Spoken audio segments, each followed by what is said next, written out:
Okay, so I've gone ahead and rolled out a couple more coils, and if you want to do that, that will allow you to work a lot quicker as you are building the walls.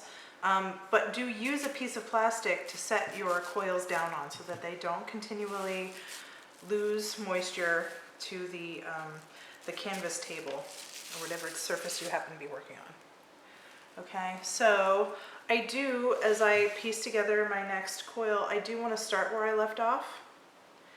Okay, this is, once you kind of get the hang of attaching coils like this, it's a fairly simple process. So I'm laying it down, I'm pressing it with my thumb, I'm turning the bowl.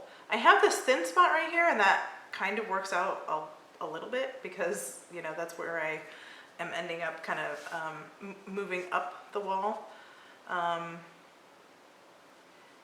That actually works to my disadvantage now that I think about it. My apologies. Because now I've got a thinner spot. I will probably have to end up mending this as I come up the wall here. But for the purposes of this exercise, I'm not terribly concerned about it. So again, don't be tempted to just try to lay out all of your coils and then go back and do this maneuver here. You really want to just lay your coil out and smooth it with your finger, your dried finger, and then go back with your rib. I am going to take the opportunity now to kick this up a little bit. I have a little spare piece of clay here, and so what I want to do is I want to have a tapered coil. So I'm taking a coil, and your coils, you know, to make a bowl, you want your coil thickness to be not quite a ½ inch. I guess this is probably like 3/8 of an inch, I'd say, because as you smooth it out, it becomes thinner. So if I have a tapered coil, you can see how I can place it so that it does even out that height there. And where you taper, you might need to pull down and up just to make sure that it's really sticking there. If you are interested in having that texture on the outside, yes, everything that you add is going to show. So that's just something to think about as you are working with the material. And so again, clean off your tool. It's only been a couple of minutes, but all of the clay that's on this tool is totally dry. So I don't want to deposit that.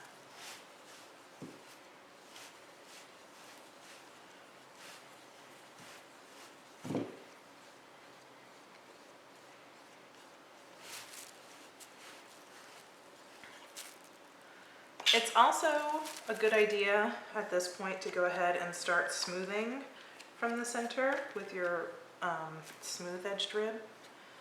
If you wait until the very end, it might be, depending on the form that you're working with, it might be harder to access the very center.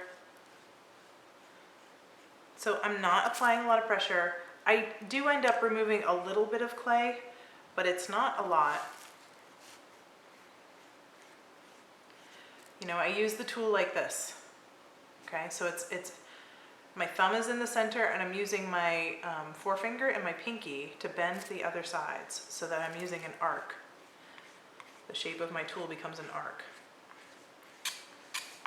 I also use the rounded side of the tool. You'll notice that you have a straight edge and a rounded side. More often than not, I use the rounded side. I rarely use the straight edge of a smooth rib. Okay, so it's time to keep going.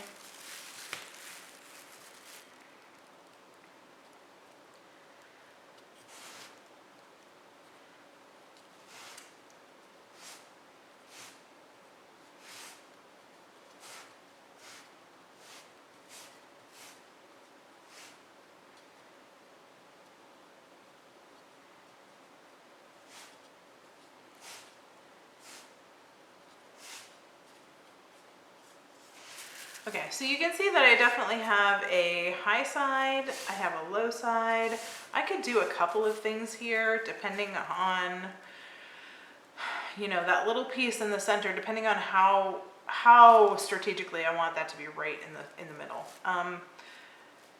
If you start with a simply, you know, unpatterned bottom, you have a lot more flexibility right now than I do. This is also assuming that I didn't shift the bowl too much in the fabrication of it. You may have noticed that earlier on, you know, the whole bowl kind of shifted a bit as I was pulling the coils together. And so if I didn't correct that as well as I thought that I did, my design could be off center as it is. And at that point, you know, it doesn't matter as much anyhow. But if you choose not to do a pattern or something on the very bottom in the center, you have a lot more flexibility in terms of doing what I'm about to do.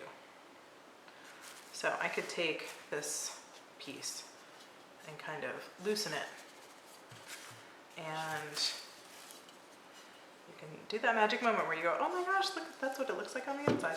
And it looks like I did do a, you know, from the pattern here, it looks like I did a pretty good job of keeping that in the center.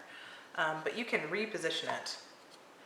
So I didn't do a good job of repositioning it, but you can reposition it so that it's a little bit more centered, right? And so you need to loosen it first, and so pretty much that means taking it out of the form entirely. And you can see that I am bracing it so it doesn't completely fall out, and I'm just very gently shaking it to reposition it so that it's a little bit more level. Now, because I did have that design pretty much in the middle, it's probably no longer in the middle.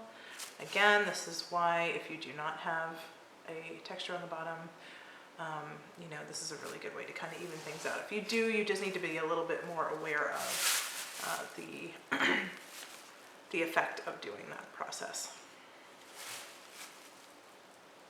And you know, the quicker that you can assemble it, you can see that I'm not scratching and attaching. I'm dealing with nice wet clay. I'm compressing it as I go. If you're doing all of these things, you're not going to need to scratch and attach a small hand-built coil bowl. I have my sponge here off to the side, so that's why I was just wiping my tool off. The way that I'm holding this tool right now is more like I wanna allow this end to flex as I'm using it around the curve. And so I'm holding it a little bit back so that that top end flexes.